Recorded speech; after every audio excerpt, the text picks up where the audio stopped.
ప్రపంచవ్యాప్తంగా సెంట్రల్ బ్యాంకులన్నీ డాలర్లను వదిలేసి బంగారం మీద పెట్టుబడులు పెడుతున్నాయి. ఈ గల్ఫ్ యుద్ధ వాతావరణంలో వచ్చే రోజుల్లో బంగారం ధరలు పెరుగుతాయా తగ్గుతాయా? చాలా కన్ఫ్యూజన్ ఉంది చాలా మందికి. బంగారం యాక్చువల్గా ఇప్పుడున్న పరిస్థితుల్లో అయితే యుద్ధాలు ఎప్పుడైతే బయలుదేరుతాయో అప్పుడు ఆటోమేటిక్గా రేట్లు పెరగాలి.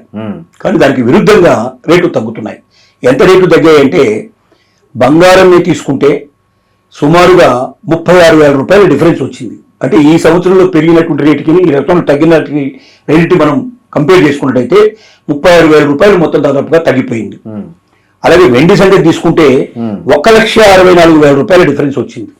1,64,000 రూపాయలు ఒక వెండి కిలో వెండి తీసుకున్నట్టయితే అంటే ఎంత డిఫరెన్స్ వచ్చిందో మనం చూస్తున్నాం. దీనికి కారణాలు ఏమిటి?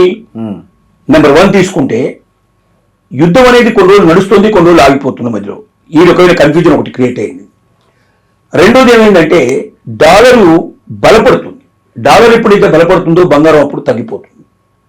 మూడవది ఫెడరల్ బ్యాంకు ఏదైతే అమెరికన్ ఫెడరల్ బ్యాంక్ ఉందో దాని యొక్క వడ్డీ రేటు మీద ఆధారపడి బంగారం ఉండే అవకాశాలు ఎక్కువ ఉంటాయి. కారణం ఏంటంటే ఫెడరల్ బ్యాంకులో ఎప్పుడైతే వడ్డీ రేటు పెరుగుతుందో ప్రపంచంలో ఉండే డిపాజిట్స్ అన్ని కూడా అమెరికా బ్యాంకులకు వెళ్ళిపోతాయి. ఎందుకంటే అమెరికన్ బ్యాంక్ ఈ సేఫ్. రెండోది వాళ్ళు డాలర్ రూపంలో ఇస్తారు, వాళ్ళకి సంబంధించినప్పుడు మొత్తం డబ్బంతా వస్తుంది. ఇంకా ఎక్కడ పెట్టినా కూడా వాళ్ళ రూపాయలకు మార్చి అక్కడ పెట్టాల్సిన పరిస్థితి పడుతుంది. ఇక్కడైతే డాలర్ డైరెక్ట్ పెట్టుకోవడానికి అవకాశం ఉంటుంది. కాబట్టి ఫెడరల్ బ్యాంకు వడ్డీ రేటు పెరిగితే ఆటోమేటిక్గా బంగారం రేటు డౌన్ అయిపోతుంది. ఒక భయం ఏముందంటే ఇప్పుడు ఫెడరల్ బ్యాంకు తన యొక్క వడ్డీ రేటును పెంచబోతుంది అనేటువంటి విషయాన్ని గట్టిగా చెప్తున్నారు. ఇది ప్రపంచం అంతా వెళ్తున్న వార్త. కాబట్టి ఏ క్షణంలో పడిపోతున్న ఉద్దేశంతో రెండోది. ఇంకోటి ఏమిటి, దిగుమతులు మొత్తం కూడా ఆగిపోయినాయి.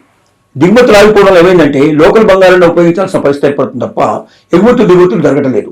ఒక దేశం నుంచి ఇంకో దేశానికి పోవడం లేదు. సహజంగా మన దేశం నుంచి గల్ఫ్ దేశాలకి విపరీతమైన బంగారం ఆభరణాల రూపంలో వెళ్లే అవకాశం ఉండేది. ఇప్పుడు ఆభరణాలన్నీ కూడా ఆగిపోయింది. దానికి తోడు మోడీ ఏదైతే ఇచ్చాడో పిలిపించాడో మీరు ఇతర దేశాల నుంచి తెచ్చేటువంటి బంగారాన్ని అంతా ఆపేసేయండి, దిగుమతులు తగ్గించేసుకోండి అని ఆయన ఇచ్చిన పిలుపుని చాలా మంది పాటించే పరిస్థితి ఏర్పడింది. వీటన్నిటి కారణాల దృష్ట్యా ఇవాళ బంగారం రేటు తగ్గుతూ పెరుగుతూ ఇక్కడే ఉంది. కానీ దీంట్లో రెండు రకాలు మేధావులు చెప్తున్న రెండు విషయాలు ఏంటంటే కొందరు బంగారపు నిపుణులు చెప్తున్న మాట 1,00,000 రూపాయల కన్నా దిగువకి బంగారం దిగు వస్తుంది అని చెప్తున్నారు. కొందరు చెప్పే మాట ఏమిటంటే కాదు 2 లక్షల కన్నా దాటిపోతుంది బంగారం అతి త్వరలోనే అనేటువంటి మాట కొందరు చెప్తున్నారు.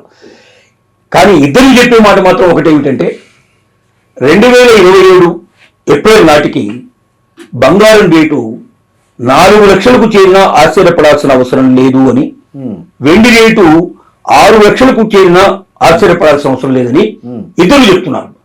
అంటే ఇప్పుడు తాత్కాలికమైన వాటిల్లో ఇద్దరికి డిఫరెన్సెస్ ఉన్నాయి. కొనే వాళ్ళకి ఇది రైట్ టైం. కొనదలుచుకుంటే అంటే మళ్ళీ అమ్మకుండా మీరు 2027 ఏప్రిల్ దాకా పెట్టుకోదలుచుకుంటే ఖచ్చితంగా ఇప్పుడు కొనుక్కోండి. రేటు 5,000 10,000 తగ్గుతుందా పెరిగిందా విషయం కాదు. మీరు వాళ్ళ 1,40,000 సుమారుగా 40 నుంచి 46,000 మధ్యలో వాళ్ళు ఉన్నట్టు పరిస్థితి. 1,45,000 వాళ్ళు మీరు కొన్నారు. మీకు 4 లక్షలు అయిందంటే 3 రేట్లు బాగా పెరిగిపోయినట్టే లెక్క. 4 లక్షలు దాటిపోతుంది. కాబట్టి మీరు అమ్మకుండా ఉండాలని కోరుకొని పెట్టుబడి రూపంలోనే ఉంచుకోవాలని మీరు కోరుకుంటే మాత్రం తీసుకోవడానికి ఇది రైట్ టైం. అమ్మదలుచుకున్న వాళ్ళు మాత్రం ప్రజెంట్గా అమ్మకూడదు. మీరు ఖచ్చితంగా అనే వాళ్ళకి రైట్ టైం, అమ్మే వాళ్ళకి బ్యాడ్ టైం. అమ్మకుండా ఉండి మీరు ఏప్రిల్ దాకా మీరు 2027 ఏప్రిల్ దాకా మీరు వెయిట్ చేయగలిగితే మీరు ఇప్పుడు అమ్మితే మీరు వచ్చే డబ్బు కన్నా కనీసం 3 నెలలు ఎక్కువ మీకు వచ్చే అవకాశాలు ఉన్నాయి. కాబట్టి ఇది దృష్టిలో పెట్టుకుని కొనేవాళ్ళు కానీ అమ్మేది కానీ వ్యవహరిస్తే మీరు తెలియనటువంటి మీరు దీనికి బంగారపు కొనుగోలుదారులుగా మీరు మారుతారని అనిపిస్తుంది మనకు.